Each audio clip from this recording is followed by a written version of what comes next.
the police arrested OXYMONSTER, one of the most prominent drug traffickers on the dark web, who had been a target of the DEA for years. He began selling oxycodone and other substances on Dream Market, where he experienced one of the most meteoric rises in dark web's history. And to everyone's surprise, OXYMONSTER was a hipster and French. Seriously, he was caught at a beer contest. This is the story of OXYMONSTER, the fall of the most well-known drug dealer on the dark web.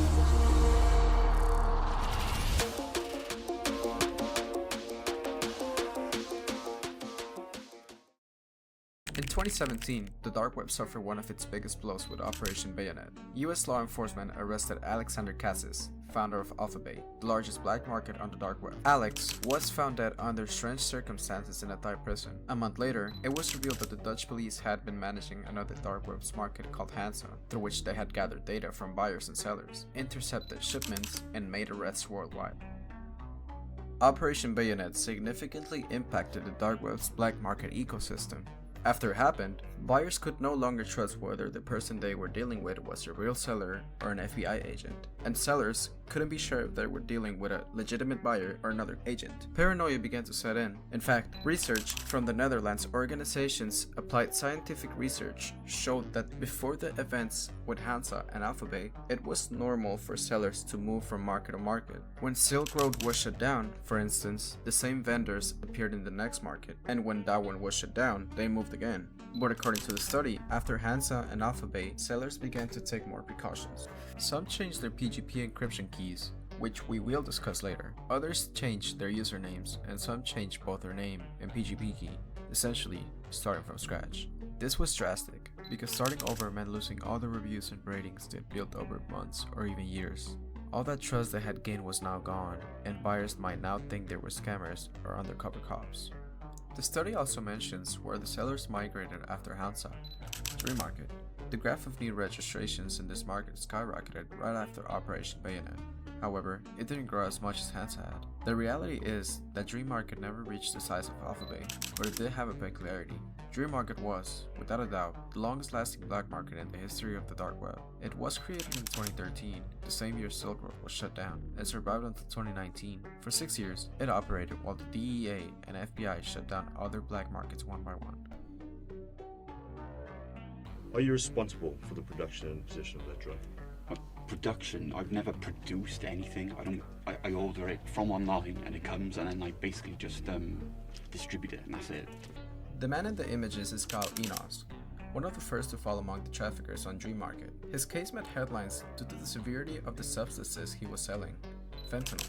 By then, the fentanyl crisis had already begun, which, by the way, wasn't caused by the dark web, but by pharmaceutical executives in suits and ties. But that's a story for another time, though it's important to emphasize. The fact is, 4 of Gal's customers had died after consuming fentanyl, and so the police had to act, and they had to act fast. One of the biggest problems with the black market was that fentanyl started being sold as a cutting agent for other substances. So someone could order grams of cocaine or ecstasy and unknowingly end up consuming fentanyl, a drug even more potent and deadly than heroin. Drug dealers are playing Russian roulette with our lives. They give our children drugs, and my child died from it.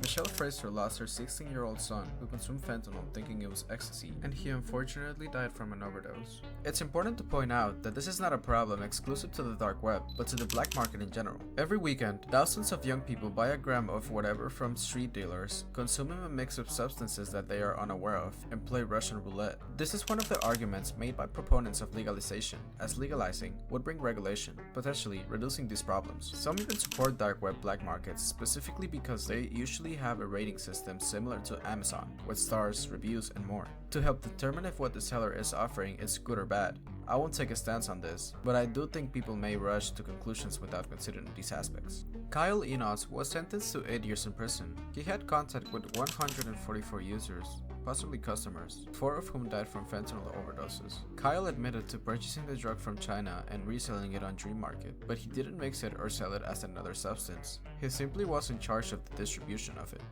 This was just the first domino to fall. The DEA and FBI were already investigating Dream Market. They noticed that the website design was very similar to that of Silk Road, from the category classifications to the message layout and account backgrounds. It also had a rating system with stars and comments to evaluate sellers and avoid scams. Another feature they had to prevent scams was the escrow system, quite common in online markets.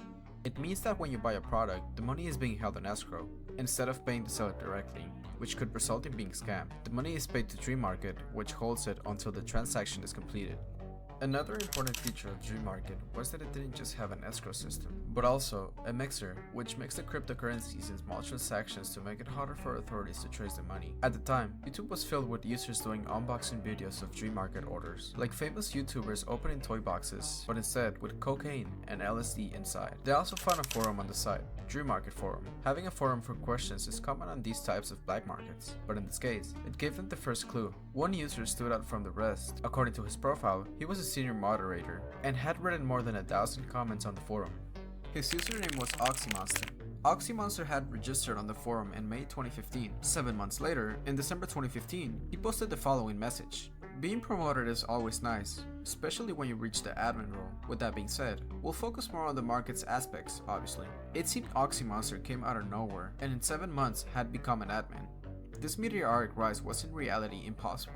No dark web admin would give such an important role to a stranger in just 7 months. So the agents continued investigating OXYMONSTER's profile and found 2 things. First, he knew a lot about drugs. Second, he had been around the dark web for quite some time. OXYMONSTER's profile had a link to TradeRoute, another emerging black market, where the user indicating he was selling drugs from France to all of Europe and the US. In his signature, he also mentioned that besides being an admin on Dream, he was also an admin on Evolution, another black market. So he was a well-known user everywhere. On Dream Market's forum, he gave advice to people on how to maintain their anonymity on the dark web. His Dream profile had 60 confirmed sales of OxyContin and Ritalin, all with 5-star ratings, hence the name OXYMONSTER.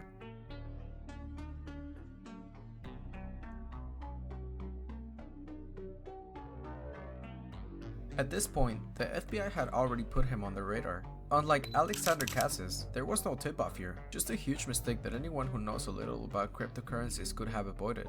It turns out OxyMonster had a Bitcoin address for people to send him donations, and you know how Bitcoin blockchain works. The traceability of transactions allows you to follow the money wherever it goes. In fact, according to the sources I've checked, OxyMonster didn't even use a mixer to complicate the authorities' work. Bitcoins ended up in several wallets from an exchange called localbitcoins.com. By the way, localbitcoins.com didn't take long to give the authorities all the information they had on OxyMonster's wallets. Localbitcoins.com gave them an IP address geolocated in France and also the wallet's username, Vallerius. Among the countless obscure names on the dark web, OxyMonster used his real name. The FBI was closing in. The next step was open source intelligence. They were searching for a Frenchman named Vallerius on social media. They found Gal Vallerius on Twitter and Instagram, a red-bearded, hipster-looking man with thick glasses who even participated in beer competitions. He was 36 years old with a French and an Israeli passport. However, no direct link to OxyMonster existed, as he only shared a last name and possibly nationality. Investigators then applied linguistic analysis, comparing over 1,000 comments by OxyMonster on Dream Market with posts by Gal Vallerius on Twitter and Instagram. They noted recurring words and punctuation, like cheers, double exclamations, frequent quotation marks, and intermittent use of French. This linguistic evidence, combined with other clues, warranted an arrest order, not in France, but in Austin, Texas, where Vallerius was headed for a beard competition. On August 31, 2017, Gal Vallerius flew from Paris to Atlanta, USA. The FBI and DEA with NSA support were ready. Upon landing, he and his wife underwent a routine check, unaware they were being watched. They handed over a Samsung laptop, 2 iPhones, and an iPad, along with passwords. Agents found $500,000 in Bitcoin in a cryptocurrency wallet app on the laptop, along with the Tor browser used to access the Dream Market and the PGP code associated with OxyMonster. This cryptographic code confirmed his identity. When asked about the Bitcoin, Vallerius claimed it was legal to possess, but he was arrested for conspiracy to traffic drugs. Vallerius was accused of conspiracy to distribute controlled substances, including cocaine, fentanyl, methamphetamine, LSD, and oxycodone. His lawyer argued that the laptop evidence should be dismissed, since it was obtained under misleading pretense. This defense failed, and Vallerius eventually confessed, receiving a 20-year sentence rather than life imprisonment, unlike other dark web figures. Official documents highlighted his administrative role in Dream Market and Evolution, though he was neither the founder nor owner. After Vallerius' arrest, Dream Market continued to operate. Over the next 2 years, the DEA arrested more prominent vendors. In 2018, a moderator accused Speed Stepper, Dream's alleged owner, of banning sellers and draining their accounts. Rumors swirled that Speed Stepper might have sided with phishing sites to scam users. These tensions persisted until Dream Market shut down in 2019, following prolonged DDoS attacks. In 2019, the FBI's Operation Saboteur arrested 61 dark web traffickers, seizing 300 kilograms of drugs and over $7 million in cryptocurrencies and assets. Meanwhile, Vallerius serves his sentence in Florida, hoping for a transfer to a French prison. This case definitely remains one of the dark web's many strange and murky stories.